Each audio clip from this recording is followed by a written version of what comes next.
তোমাদেরকে সুজির বিস্কিট বানানোর রেসিপি শেয়ার করব। তাই সুজি নিয়ে নিলাম, সামান্য পরিমাণ চিনার বাদাম ও পিসাই করা মিষ্টি ও ময়দা।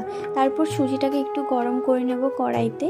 তারপর ওই একই কড়াইতে বাদামগুলোকে দিয়ে ভালো করে ভেজে নেওয়ার পর বাদামগুলোকে তারপরে হামাদিস্তার মধ্যে একটু পেশাই করে নেব। তারপর একটি পাত্রে ময়দা ও ভেজে রাখা সুজি ও বাদাম ও সামান্য পরিমাণ এলাচের গুঁড়ো দিয়ে ভালো করে মিশ্রণটাকে মিশিয়ে নেব। তারপর 2 চামচ ঘি অ্যাড করে আবার ভালো করে মিশ্রণটাকে মিশিয়ে নেব। তারপর মিষ্টির জল তৈরি করার জন্য প্রথমে একটি পাত্রে জল নিয়ে থেতো করে মিষ্টিগুলোকে একটু দিয়ে অ্যাড করে তারপর পরিমাণ মতো সামান্য পরিমাণ জল দিয়ে একটা ডো আকার তৈরি করে নেব। তারপর হাতে একটু তেল নিয়ে বিস্কিটের আকার তৈরি করে নেব। আমি এখানে কাঁটা চামচ দিয়ে একটু ডিজাইন তৈরি করে নিচ্ছি। তারপর একটি কড়াইতে তেল দিয়ে বিস্কিটগুলোকে দিয়ে দেব। এর ফুল ভিডিও দেখার জন্য আমার চ্যানেল ভিজিট করুন।